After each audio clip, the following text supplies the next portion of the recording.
बोले तेजाजी महाराज की। आज भी तेजाजी महाराज और राम साहब पीर दोनों के बड़े मेले पूरे राजस्थान और देश के अंदर कर रहे हैं। और खेजरला का बलिदान दिवस भी है। ईश्वर इंगित करते हैं कि राजस्थान के अंदर जब जब जुलूम कहा लोगों ने, तब लोक देवताओं के रूप में हमारी संस्कृति को हमेशा हमारे लोगों ने जिंदा रखा। इस प्रदेश के अंदर लोक देवता बड़ी तादाद के अंदर हुए, उनका बड़ा इतिहास है। लेकिन करीब करीब लोक देवताओं का इतिहास 500 साढ़े 500 साल का है। वीर तेजाजी महाराज का इतिहास 1000 साल पहले का है। 1000 साल पहले गुजरी की गाय लाने के लिए उन्होंने अपने प्राण न्यौछावर कर दिए, बलिदान दिया और संपूर्ण सृष्टि को ये मैसेज दिया कि हमारी जान से ज्यादा गाय हमारे को प्यारी है। आज रामदेव जी के दरबार में और तेजाजी महाराज के आज दरबार के अंदर ढोक लगा के मैंने एक ही अरदास करी है कि हे तेजाजी महाराज, हे राम साहब पीर, ये लंपी बीमारी की वजह से हमारी गायें दम तोड़ रही है। इन गायों का कोई रखोड़ा नहीं, चाहे मोदी हो चाहे दूसरे हो।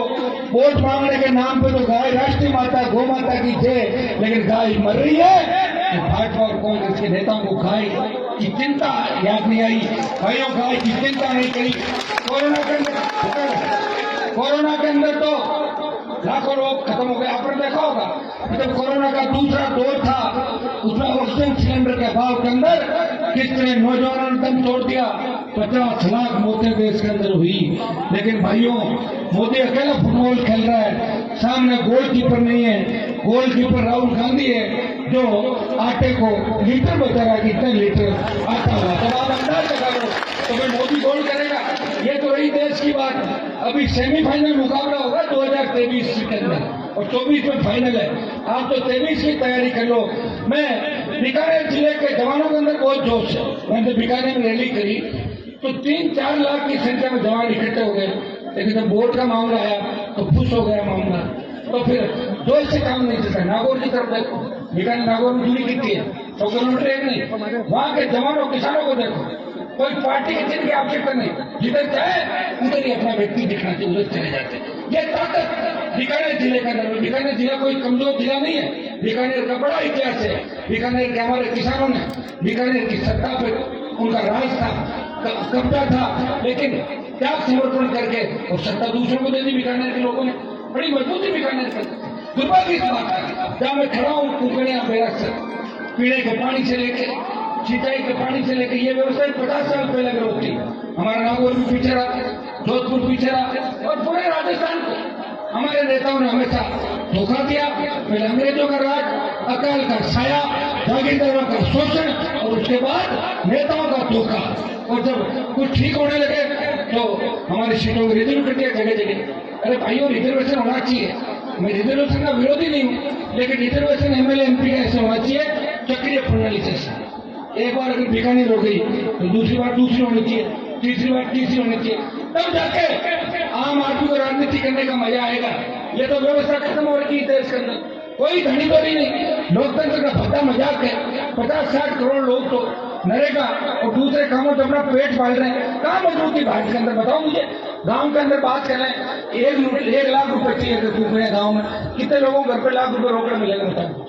1 लाख कितने लोगों, 2-3-4 से 50,000 मांग लो, क्या बात तो करना पड़ेगा। ये हालात है। इस हालात के लिए जिम्मेदार कौन है? हमारे वो लोग जिम्मेदार है जिन्होंने तो हमें लड़ना सिखाया, न कुछ करना सिखाया। मैं तो धन्यवाद दूंगा नौजवानों का कि मैं भी हैदराबाद गया, 20,000 लोग वहां थे कार्यक्रम, बीकानेर, नागौर, सीकर और तमाम मारवाड़ से। एक हमने पिछली बार कार्यक्रम किया बेंगलोर के अंदर, सूरत में 30,000 की रैलियां हुई और बच्चों के अच्छे कारोबार है। मैं तमाम समाजों को धन्यवाद देना चाहता हूँ जिन्होंने हमारे समाज की में उंगली पकड़ के खेती से हमें दूसरा धंधा दिखाया। आज हमारे बच्चे कोई मिठाई का काम कर रहे हैं, कोई फर्नीचर का कर रहा है। फर्नीचर हमारा काम नहीं होता था पहले, लेकिन उन्होंने सीखा। और आज अच्छी बात यह है कि हमारे लोग करोड़पति अरबपति हो गए इस मामले के अंदर। ये बहुत अच्छी बात है। उन समाजों को भी अपने को ध्यान रखना जो हमेशा हमारे दुख सुख के अंदर साथ है। अपनी एक सबसे बड़ी दिक्कत यह है कि फटाक से बात को भूल जाता है। हमें भूलना नहीं चाहिए, हमें हमेशा याद रखना चाहिए। जो लोग आजादी के समय, और मैं तो ये कहता हूँ, मुझे लोग सवाल जवाब करते हैं कि हनुमान जी आपका समाज हमारा ध्यान नहीं रखता।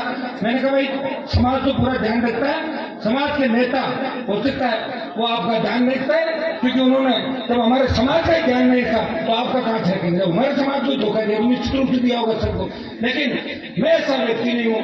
इस देश के अंदर अगर सत्ता छोड़ के कोई सड़क पाया, वो नागौर का सांसद हनुमान बेनीवाल था, जिसे किसान कौन के जब तीनों प्रतिनिधि मोदी सरकार लाई तो हरियाणा, पंजाब, उत्तर प्रदेश के किसान नेताओं के आग्रह पे मैंने सत्ता को ठोकर मारी और सड़क पे 70 दिन बैठ के जयपुर दिल्ली का राष्ट्रीय राजमार्ग जाम किया था। भाइयों, इतिहास उन्हीं लोगों का लिखा जाता है जो कुछ करते हैं। हनुमान बेनीवाल की कदम चले कि नहीं चले, लेकिन उसके टेलीफोन बेचता था मैं, इस यहाँ के सरकार के मंत्रियों को फोन करवा लो और मेरा फोन करा लो। मेरे फोन के बाद ये तो तय है कि कहीं अन्याय नहीं होगा। एक बार कलेक्टर, एसपी और आईजीपी को सोचना पड़ेगा कि हनुमान जी का टेलीफोन है, एक बार दिखाए मामला बिगड़ नहीं जाए। ये बहुत बड़ी बात है। मैंने आपकी सेवा की, मंत्री तो कभी बन जाता मैंने कहा मुझे मंत्री नहीं बनना, मुझे संतरी बन के मेरे भाइयों की सेवा करनी है, मुझे पितरों की सेवा करनी है, किसानों की सेवा करनी है। और आज इसी का परिणाम है कि बालोतरा के अंदर एक सभा थी रात को 9 बजे और मैं पहुंचा सुबह 5:15 बजे। सुबह तड़के 5:15 बजे तक 3000 लोग इंतजार कर रहे थे। वो कह रहे थे कि हमारे भाई ने अपनी जिंदगी कुर्बान कर दी। ने मुझे सोने का पता, रात को सरदार शेर था, परसों कहीं और था, 3 बजे नागौर के डेगाना में था, 3 बजे जयपुर पहुंचा। आज हेलीकॉप्टर इसलिए लेके आया हूं। कई कांग्रेस बीजेपी के लोग ये भी कहेंगे कि हनुमान तो हेलीकॉप्टर में घूम रहा है। आप तो हेलीकॉप्टर में नहीं घूमते तो मेरा से पहुंच जाता क्या सुबह से? 3 दिन लगते मुझे आने में। क्यों दीप जी? मान लो ऐसे करता करता आता तो हेलीकॉप्टर इसलिए लाना पड़ा कि मुझे आपको मुझे उपस्थिति देनी थी। मुझे मेरे भाइयों को जोश उनके अंदर भरना था। पहले जोश भरने के लिए क्या करते थे, जब लड़ाई लड़ने जाते थे जोश की गाथाएं गाई जाती थी, वीरता के पाठ पढ़ाए जाते थे। बजरंग बली भी इतने मजबूत होते, उनको उनकी ताकत याद है। हनुमान जी महाराज अब इतने ताकत हो। मैं बीकानेर के डूंगरगढ़ के मेरे किसान भाइयों को उनकी ताकत याद दिलाने के लिए आया हूँ। उठाओ, आपका भाई अकेला इस देश के अंदर लड़ाई लड़ रहा है। राजस्थान के तमाम वो लड़ाके जो मुझे आश्वासन देके मुझे धकेल के इस लड़ाई के अंदर वो मैदान छोड़ के भाग गए, कोई लाल बत्ती लेके भाग गया तो कोई किसी और के कदमों में पड़ा है। भाइयों, लोकतंत्र के अंदर सबसे बड़ी ताकत वोट की ताकत है। और ये वोट आपको भीमराव अम्बेडकर ने उस समय वोट की ताकत दिलाई। जब बात चली कि वोट कौन देगा, तब कई लोगों ने कहा जब देश आजाद हुआ कि वोट 10वीं पास, 12वीं पास और ग्रेजुएट लोग देगा। इस बात को सुनना, उन्होंने कहा कि 10वीं पास, 12वीं पास तो हुई नहीं। अंग्रेजों ने शोषण किया, हमारे लोगों को किस तरह मारा, तो लोग पढ़े कब? लोग तो लड़ते ही रह गए। वोट का अधिकार हर व्यक्ति को मिलना चाहिए, वो चाहे अनपढ़ हो। ये बात सही है, अभी वोट का ही अधिकार है कि बार बार नेता आपके बीच आते हैं। अगर वोट का अधिकार नहीं हो ना तो कोई यहाँ आपके बीच नहीं आएगा।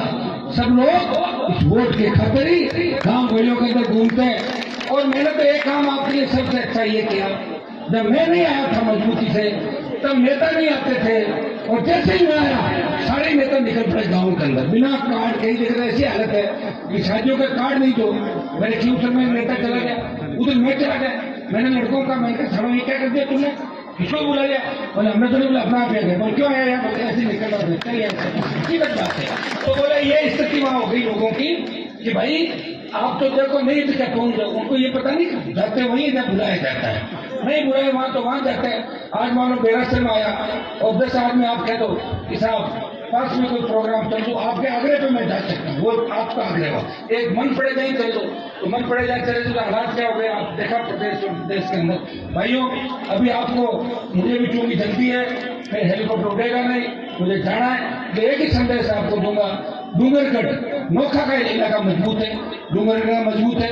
आपने इस बार निर्दलीय जीता है, डूंगरगढ़ निर्दलीय जीता है ना डूंगरगढ़। हाँ, कॉमरेड का निर्दलीय होगा तो कॉमरेड का नाम दे दिए।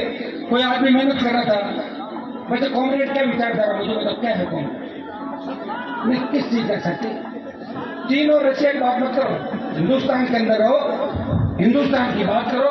मैं तो सारे कांग्रेस बीजेपी कांग्रेस सबको देख रहा था राजस्थान के अंदर। हमें हमारी सत्ता सही राजस्थान के हमें जिनकी संख्या ज्यादा है राजस्थान के अंदर वो राजस्थान में राज करे, ये सत्ता हमारी को चाहिए। भाई ये लोकतंत्र के अंदर दो ही व्यक्तियों की चलती है, या तो कलम की ताकत हो, अपने लोगों को भला करते, और एक जनता की ताकत हो, सरकार को झुका दे। जोधपुर के अंदर वो सीआरपीएफ का नरेश जाट डीआईजी की वजह से इसने मौत को गले लगाया, उसने कहा हनुमान मुझे न्याय दिलाएगा। 4 दिन के अंदर दिल्ली की सरकार को झुकाया, न्याय दिलाया। और आपने देखा होगा कि किस तरह लोग तो अगर सीआरपीएफ मिलिट्री का बीएसएफ का नाम आ जाए उस गली से नहीं गुजरते, पता नहीं कि गोली चल जाए बीएसएफ और उसके नाम पे। हनुमान बेनीवाल हर उस जगह गया, हर जगह प्रयास करा। नौखा दीपाराम जी को इलाके के अंदर जब वो गोली नहीं चलाई उन्होंने, उनका इलाज कर दिया, मैंने सब सरेंडर हो गए, जो काम आप करते थे कर दिया। मैं ऐसा व्यक्ति हूँ जो कहता हूँ वो करता हूँ, प्रयास करता हूँ, लेकिन हैंग हो जाता हूँ चलते चलते। उसका कारण है कि लोड ज्यादा है। अकेला व्यक्ति हूँ, नए जवान बच्चे हैं, 4 दिन पाठ पढ़ाते हैं, 5 दिन भूल जाते हैं मैंने क्या पढ़ा है। जवान है तो जवानी का जोश है, और चूंकि हमें अगर सेकंड पीढ़ी को तैयार पहले कोई नेता करते तो हमें तकलीफ नहीं पड़ती। मेरे ही वो मन से 5-5 लाख के जहाँ मैंने किसान के बेटों को नए नेता के रूप में तैयार किया। ये राष्ट्रीय लोकतांत्रिक पार्टी वो फैक्ट्री है जो नए नेताओं को तैयार करती है इस देश के अंदर। भाई इतना ही विश्वास आपको दिलाता हूँ कि बीकानेर, नागौर और तमाम जो हमारे इलाके हैं, चाहे शेखावाटी का इलाका हो, चाहे जोधपुर बाड़मेर का इलाका हो, हमारी इतनी बड़ी संख्या राजस्थान के अंदर, सब लोग इंतजार कर रहे हैं। पूरा पूर्वी राजस्थान, उदयपुर का बल्लभनगर इलाका जहाँ चुनाव लड़ी और भारतीय जनता पार्टी की जमानत जब्त करा दी बल्लभनगर के अंदर, बीजेपी को हर नंबर पर धकेल दिया। चिंता करने की आवश्यकता नहीं है। बीजेपी के लोग कह रहे हैं हम 150 सीट ले आएंगे, आप अपनी ताकत को पहचानो। बीजेपी का पता भी लगेगा, लेकिन ताकत आपको पहचाननी होगी। मारवाड़ जिसमें बीकानेर फिर शुरू होता बाद में आपके बीकानेर के नाम से, मैं अकेले मारवाड़ के अंदर आपको विश्वास दिलाता हूँ। इस बार राजनीतिक समीकरण बहुत अलग तरीके के होंगे। लोग चकित हो जाएंगे जब रिजल्ट आएंगे कि मारवाड़ से ये क्या रिजल्ट आए 2023 के अंदर। ये रिजल्ट बीकानेर, हनुमानगढ़, गंगानगर, सीकर, चूरू, झुंझुनू, अजमेर, भीलवाड़ा, टोंक, जयपुर, अलवर, भरतपुर से आने चाहिए। जब वहां से रिजल्ट आ जाएंगे तो राज आपका होगा। और अगर एक बार राज आ गया तो 15 मिनट के अंदर व्यवस्था राजस्थान की बदल जाएगी। न कोई चोर होगा, न कोई डाकू होगा, न कोई अपराधी होगा, और न कोई गुंडा दिखेगा। सारे बंगाल की खाड़ी में भाग जाएंगे रातों रात। इसके लिए आपको सरकार बनानी होगी। सरकार कौन बनाएगा? शुरू से नागौर तो वापिस बन जाएगी, उससे सरकार नहीं बनेगी। अकेले नोखा की सीट भी चाहिए, डूंगरगढ़ की भी चाहिए, लूणगढ़ से भी चाहिए। तो सीटें भी लिमिटेड है। 200 में से 115-20 सीटों में अपन लोग हैं, 140 को प्रभावित कर देंगे तो बड़ी बाहुल्य सीटें वहां हमारे लोग जीते। पिछली बार मैंने मेरे जब पार्टी बनाई तब कई लोगों ने कहा, कई जगदीप जी जैसे लोगों ने कहा, कई और समाज सेवी सरपंच बड़े इन्होंने कहा अरे साहब हमारे ध्यान रख दिया ध्यान। उनका ध्यान रखने के चक्कर में मैं पिछड़ गया, 3 सीट पे रह गया। उनका तो ध्यान वो खुद ही रख पाएंगे, क्योंकि जो लोग दूसरों को भरोसे रहते हैं उनका ध्यान कोई नहीं रखता। हनुमान बेनीवाल आपके भरोसे, मेरे घर और कार्यालय में इंदिरा गांधी, अशोक गहलोत और मोदी और वाजपेयी की फोटो नहीं है, तेजा जी की और सुभाष चंद्र बोस की फोटो या भगत सिंह की फोटो। जो इंदिरा, राहुल उनकी फोटो लगा के या मोदी और अर्जुन की फोटो लगा के आप पढ़े एमपी की, वो अगर कोई राजनीति करना चाहे तो उनका आलाकमान तो वो है। वो कहता है ये तो ये, वो कहता है नो तो नो। जो दूसरों के गुलाम है उनसे आप व्यवस्था परिवर्तन की उम्मीद मत करो। व्यवस्था वही बदलेंगे जो खुद के हिसाब से चलेंगे। तो खुद के हिसाब से अगर राजस्थान में कोई चल रहा है, राष्ट्रीय लोकतांत्रिक पार्टी का हनुमान बेनीवाल आपके लिए लड़ रहा है। भाई लड़ते लड़ते लंबा अरसा हो गया। जब मैं विश्वविद्यालय के अंदर अध्यक्ष था, राजस्थान विश्वविद्यालय के अंदर, उसमें बीकानेर के हमारे 5-4 लड़के थे, नागौर के 60-70 लड़के हुआ करते। हमें लोग कहते थे शेखावाटी के बच्चे कि आप तो तालाबों का पानी पीते नागौर। ये बात सही, जब मैं तालाबों का पानी पिया उन तालाबों का पानी पिया जिसमें भैंस भी तैरती थी और वहां पानी भी पीते थे, क्योंकि हमारे नेताओं ने हमें मारा, धोखा दिया, आंख पर पट्टी बांध के हमें अंधेरे कुएं के अंदर धकेल दिया। वो समय तो वापस नहीं आ सकता, लेकिन उन नेताओं को नष्ट नाबूद करना है। अब कोई धोखा में नहीं थे, ये व्यवस्था हम सबको मिलकर ठीक करनी है। आज राम साहब भी के कार्यक्रम में आया हूँ, 2-3 बजे अगर आता तो निश्चित रूप से मैं बहुत बड़ा मेला बटल आने में समय लग गया, क्योंकि बहुत लंबी दूरी से मैं आया हूँ। मेरी इच्छा थी कि नागौर, जोधपुर, जयपुर, अजमेर के साथ बीकानेर जिले के अंदर हूँ, क्योंकि मेरे बीकानेर तो भाई सारी टीम जो बैठी है, जिलाध्यक्ष है यहाँ, सारे हमारे प्रवक्ता, प्रदेश मंत्री, तमाम जो टीम है, सारे सरपंचगण, सारे नागौर में मुझे जिताने के लिए कभी पार्टी में रहते हैं आप लोग, चाहे बीजेपी कांग्रेस यहाँ बैठे नेता है, वो कहते हैं नागौर में हनुमान जी जीतने के अपने अपने हिसाब से कर लेंगे। ये आपका बड़ा एहसान बीकानेर के लोगों का मेरे ऊपर है और मैं लड़ता रहूंगा, आप चिंता मत करो। मुझे कभी भी पुकार लेना, मैं ये नहीं कहूंगा कि कौन सी सीट से है, कहाँ से है, मैं आपके लिए लड़ूंगा, प्रयास करूंगा। समय कम है, लेकिन मुझे इजाजत भी चाहिए। मैं इतना ही भरोसा आपको दिलाता हूँ, मिलकर लड़ाई लड़ेंगे। आज जयंती जो रामदेव जी महाराज जिस मेले के अंदर आए हूँ, जिस तरह रामदेव जी ने एक सामाजिक समरसता का पाठ पढ़ाया, मेघवाल समाज से लेकर अंतिम छोर पर बैठे सब समाजों को किस तरह अधिकार मिले, उस समय शोषण जबरदस्त तरीके से जागीरदार मेघोड़ों को दूसरी जातियों करते थे, उन्होंने पाठ पढ़ाया और मुख्य धर्म उनके अंदर उनको लेकर वही हमें बलिदान जो खेजड़ला का बलिदान होता है, अमृता देवी ने पेड़ों के लिए जो बलिदान दिया, 323 लोग ने गर्दन कटवा ली, अपनी पेड़ पर्यावरण को बचाया, वो भी हमारे भाई थे। पर्यावरण बचाने वाले भी, उनका भी हमारा खून का रिश्ता हम लोगों का। और तेजा जी महाराज ने जो गाय की रक्षा करके संदेश पूरे देश के अंदर दिया। आज तीनों हमारे जो महापुरुष है, इनकी जन्म जयंती और बलिदान दिवस है, और जो उनका आज दिन है, जो प्रदेश में मेले पर भी प्रदेशवासियों को शुभकामनाएं प्रेषित करता हूँ। कुकड़िया बेरावास के अंदर, बेरासर के अंदर तब भी मेरी आपको आवश्यकता पड़े, पहले भी मेरे गाँव के अंदर आया था, दोबारा आपको भी उपस्थित होगा। कर्ज मुक्त किसान, फ्री बिजली, टोल मुक्त राजस्थान, बेमुक्त भ्रष्टाचार मुक्त राजस्थान और मजबूत लोकायुक्त राजस्थान के भाइयों, सारे एक दिशा में चलो। क्योंकि अभी आप देख लो, अभी राजस्थान में तीसरा मोर्चा कौन है, सबसे ज्यादा सीट किसकी राजस्थान में? 6 सीट बसपा जीती थी, 6 की 6 कांग्रेस विलय हो गया। अब तीसरा दल है राष्ट्रीय लोकतांत्रिक पार्टी, जिसकी 3 सीट है। एक दल आपके अभी जो कॉमरेड बता रहे थे, ये है जो कांग्रेस में चला गया उसका नहीं कहते। और अब बच्ची आरएलपी पार्टी, आरएलपी का इतिहास क्या है, 3 साल पहले बढ़ाई। और ये आप सबको गौरवान्वित होना चाहिए कि एक किसान के बेटे लोग एक छोटा सा घर बनाने, उसमें अपना जीवन निकल जाता है कि मेरा घर कैसे बनाऊंगा। पार्टी बना के देश के अंदर बड़े नेताओं के मुंह पर ताला लगा दिया, उनके मुंह बंद कर दिए। हनुमान बेनीवाल ने कहा, मैं उस कौम से आता हूं जिस कौम ने इस देश की रक्षा के लिए हमेशा बलिदान दिया। और दिल्ली सल्तनत पर जब तक विदेश से आक्रमण था और मुगलों ने और दूसरे लोगों ने आक्रमण किया, मैं उस जाति से आता हूं। उस जाति ने दिल्ली सल्तनत पर कब्जा भी किया और दूसरे लोगों से हमेशा लड़ाई लड़ी। तो भाइयों, मेरा संघर्ष आपके सामने, मैं तो इतना ही चाहता हूं, अब सब लोग मिलके कोरोना के अंदर जो लड़ाई हमें लड़नी थी, नहीं लड़ पाए हम सब लोग मिलके, क्योंकि भगवान की आप उसको मान लो, सरकार तो चाहती थी आबादी कम हो जाए, सारे लोग ही चाहते थे, खुद मरे, हमें मारा और हमारा सारा बिजनेस ठप हो गया, बर्बाद हम लोग हो गए। लेकिन हिम्मत और हौसला हमारे लोगों के अंदर उसी तरह जिंदा है। मैं एक विश्वास आपको दिलाता हूँ, हम मिलकर लड़ेंगे।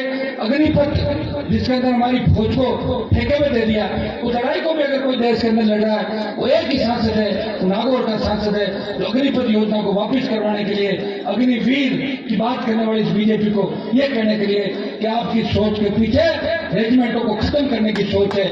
और जोधपुर में 2 लाख जवानों की रैली करके प्रधानमंत्री को एक संदेश दिया, मोदी जी आपकी दादागिरी राजस्थान में नहीं चलने देंगे। देश का नौजवान, पहले भी किसान आंदोलन में आपको मुंह की खानी पड़ी, और अग्निपथ में भी आपको वापिस जाना पड़ेगा। भाइयों, ये सारी बातें आपके सामने, आपको तय करना है कि आने वाले समय के अंदर हमें क्या करना है। सोशल मीडिया का युग है, मैं धन्यवाद दूंगा बच्चों को कि सोशल मीडिया समझदार तो बन रहे हो, लेकिन गलत ट्रैक में भी चले जाते हो। एक कोई व्यक्ति गलत पोस्ट करते किसी पर, कई लोग उसी के पीछे पड़ जाते हैं, उनको ध्यान ही नहीं कौन कैसा है। और सर्टिफिकेट उसी से मांगो जिससे मांगना है। कई लोग मेरे से सर्टिफिकेट मांगते रहते हैं। अरे मेरे से सर्टिफिकेट क्या मांग रहे हो? मैं तो 25 साल के सर्टिफिकेट दे रहा हूँ आपको। लो भाई रोज आजमाओ मुझे, जहाँ चाहे आजमाओ, जहाँ चाहे ले जाओ। फरमान बेनीवाल तो तैयार है। कौन कौन लोगों से सर्टिफिकेट लो, कौन कौन लोगों से सबूत मांगो, जो समय समय पे दिन में कुछ कहते हैं, रात को कुछ कहते हैं। दिन में गहलोत को गाली देते हैं, शाम को गहलोत के पास जाते हैं, रात को पायलट को कहते हैं तुम्हारे साथ हो, सुबह कहते पायलट साहब आप मेरे साथ आ जाओ, मैं रैली करा दूं। कभी वसुंधरा के जाते हैं, कभी भाजपा ज्वाइन करने के लिए एयरपोर्ट से पकड़ के लाना पड़ता है, कभी किसी को कहीं और से लाना पड़ता है। उन लोगों को कहो क्या कितना कुछ करोगे, क्या मत्ती मारी गई, ये काम आप लोगों को करना। ये कौन करेगा? जवान करेगा, क्योंकि देश की हर क्रांति का नायक नौजवान था। चाहे भगत सिंह हो, तांत्या टोपे हो, मंगल पांडे हो, जवानों ने इस देश में परिवर्तन किया। क्रांतियों के जननायक थे और अंग्रेजों को भगाया। अब से राजस्थान को भी जवानों की आवश्यकता है। जवानों अपनी ताकत को पहचानो, उठो, इस व्यवस्था को बदल दो। डूंगरगढ़ में आपने व्यवस्था बदली, लेकिन जिसको जिताया उन्हें 4 साल अपना टाइम ही पास किया। टाइम पास करने के अलावा वो कोई छाप राजस्थान में नहीं छोड़ सका। जिताओ, लेकिन जिताओ उस पार्टी को, उस व्यक्ति को जो आपके लिए दिल्ली पे खड़ा रहे, स्टेट में खड़ा रहे और आपके लोगों की बात करे। ऐसा काम आप सबको करना है। बहुत बहुत आपको धन्यवाद। आयोजन मंडल को, विशेषकर आयोजनकर्ताओं को, सारे सरपंच, हमारे प्रधान जी, जो लोग बैठे हैं, सबको मेरे तरफ से धन्यवाद। इसी तरह आप लगे रहो, मैं हमेशा आपकी सेवा में। धन्यवाद।